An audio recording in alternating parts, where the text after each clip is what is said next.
Chú Phong.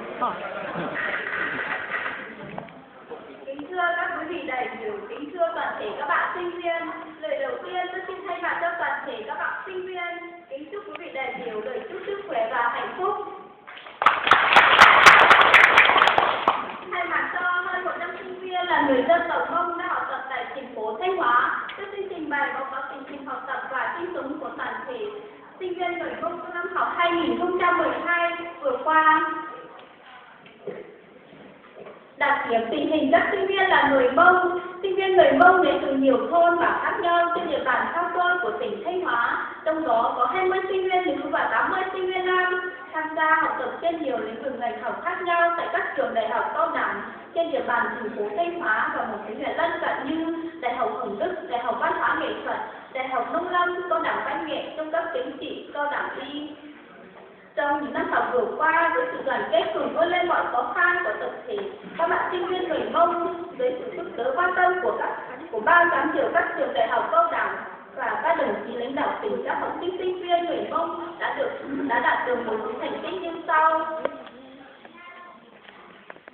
Thứ nhất, về chính trị tư tưởng, tập thể các sinh viên người Mông luôn đoàn kết giúp đỡ nhau trong học tập, trong cuộc sống, cùng nhau phấn đấu là những sinh viên văn minh lịch sử, xây dựng tập thể vững mạnh và luôn nêu cao tinh thần đoàn kết, chấp hành nghiêm chỉnh nội quy quy định của nhà trường, giữ sự đúng mực với thầy cô, bạn bè, lễ phép với mọi người. Sinh viên nội trú chấp hành tốt nội quy ký túc xá, sinh viên ngoại trú không ai mất an ninh trật tự, sinh viên chấp hành đầy đủ các quy định nơi ở, không có sinh viên mắc các tệ nạn xã hội như chơi cờ bạc, lô đề, sử dụng giấy phép các chất ma túy, luôn phấn đấu trở thành sinh viên tốt. Thứ hai, về học tập, nhận thức được sự khó khăn trong cuộc sống từ bản thân và gia đình cũng như bản làng xa xôi nơi sinh ra. Vì vậy mà tất cả các sinh viên người Mông đang học tập tại các trường đại học cao đẳng trên địa bàn thành phố Thanh Hóa đều có tinh thần học tập cao, có đấu hết mình, có nền nếp, có kỷ cương, luôn trao đổi học hỏi lẫn nhau.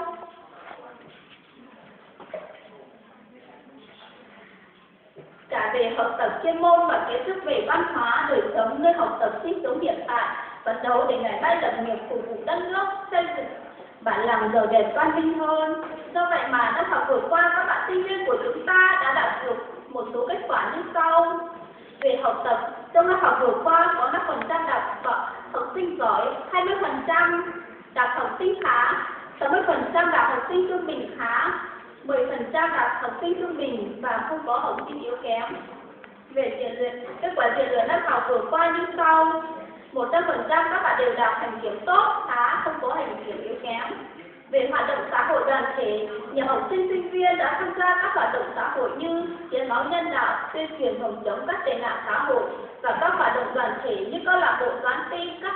và các hoạt động khác. Thứ ba, về chia sẻ kinh nghiệm.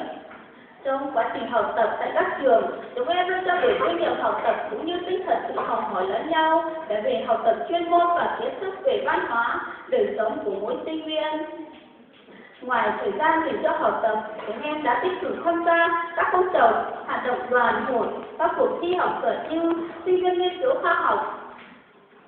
các câu lạc bộ dành cho sinh viên. Từ đó chúng em đã rút ra những bài học kinh nghiệm không chỉ về kiến thức chuyên môn mà cả về các hoạt động phong trào khác cũng như tinh thần đoàn kết giúp đỡ lẫn nhau trong học tập và trong cuộc sống. Kính thưa các quý vị đại biểu, trên đây là toàn bộ báo cáo tình hình học tập của tập thể các bạn học sinh viên người Mông trong năm học 2011-2012 và một số đề xuất tham kiến của tập thể sinh viên. Cuối cùng, thay mặt cho tập thể sinh viên người Mông, tôi xin cảm ơn các quý vị đại biểu cùng toàn thể các bạn sinh viên đã chú ý lắng nghe. Một lần nữa, kính chúc quý vị đại biểu và các bạn sinh viên lời chúc sức khỏe và hạnh phúc. Chúc cho buổi giao lưu của chúng ta ngày hôm nay thành công tốt đẹp.